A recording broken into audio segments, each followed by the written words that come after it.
Hey guys, so it's Al Farmer here, and I am having a wonderful morning. I just made it to the Common Good City Farm, and I'm here with my lovely friend who I met this week at the conference in DC, Tracy. Hey Tracy, guys! so she's gonna give us a nice brief tour around this. It's like a half-acre farm in the city, in the heart of DC, which is so exciting, you know. So Tracy, let's take us around. Yeah, welcome. This farm here, if you look around, we are right in the middle of buildings, right here in our nation's capital, and yet we have dirt. That is something that is hard to come by. But I'll take you guys on a little walk around and show you what we're growing. Yeah. We have this green amaranth that we're seed saving from right now. This is something that a lot of people call callaloo. You guys might be familiar with it. Yeah, that's so interesting because, you know, when she told me about callaloo at the meeting this week, I was like, you guys grow callaloo? Because, you know, in Trinidad, in the Caribbean, callaloo is like a dish that we make, you know, using dashing bush, pumpkin, coconut, pimento. So, you know, it's so much of exchange of knowledge, yeah. Yes, yes. And then you'll see here freeze cloth. So we actually have to deal with winter time. So we want to keep our plants alive in the winter. So we put this row cover on all of our crops. You'll see it in our far field as well. So that's what we're doing to try and grow things out here even when it's winter. You'll see some of our friends are harvesting medicinal herbs.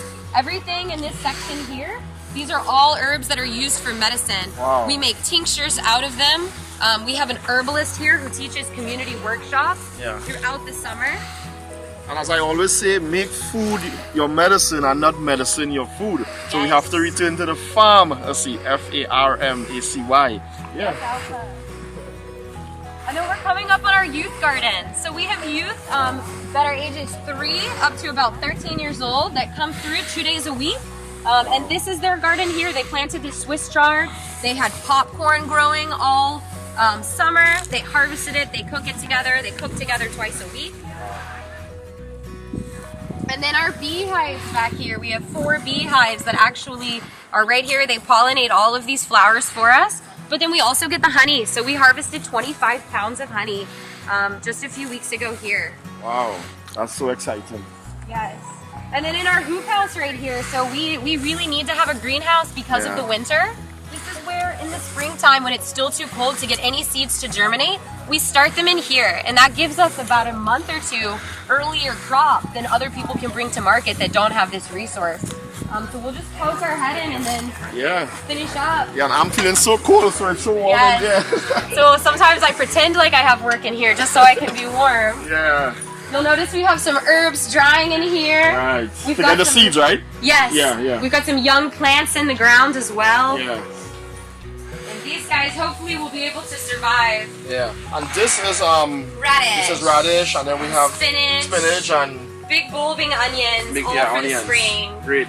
You'll notice a pile of logs back there. We had to cut down one of our peach trees, but we like to use every part of everything that we can. Right. So we're going to be inoculating those with medicinal mushrooms in a week.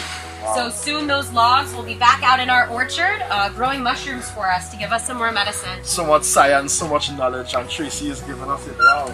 We rely 100% on volunteer labor. Everything that gets done on this farm is by our volunteers. They commit to coming out here every Saturday morning from 9 to 12. Wow. So these are some of my amazing volunteers that grow all of this food with me. Yeah, I would love to know why. Like, it's Saturday morning, you guys could be in the mall, you could be shopping. Like, why are you on a farm?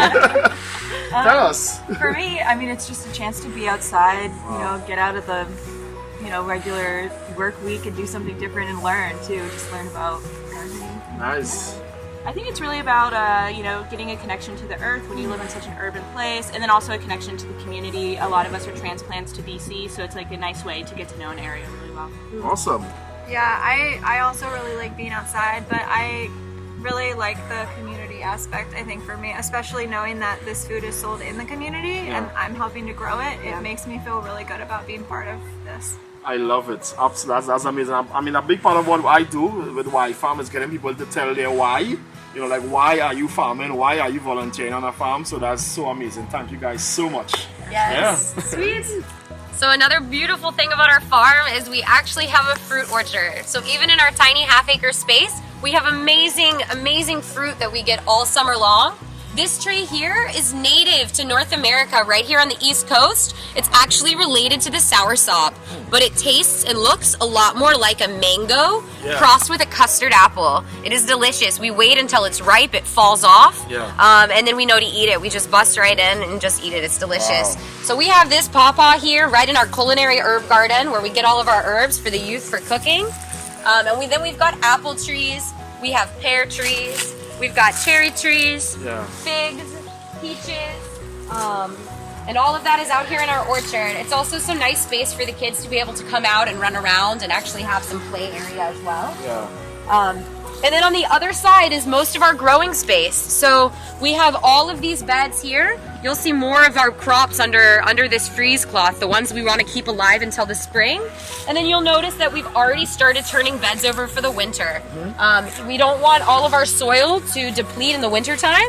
So we've gone through, we've added compost, we've put mulch on top, and then we'll have beds ready to plant in as soon as it's spring again. And look, there's carrots. So excited. We got carrots here. Yes. Wow. And I'm doing experiments too. We'll see how long these survive in the winter and then how long the ones under the cloth do. And then last thing y'all will see here is our compost bins.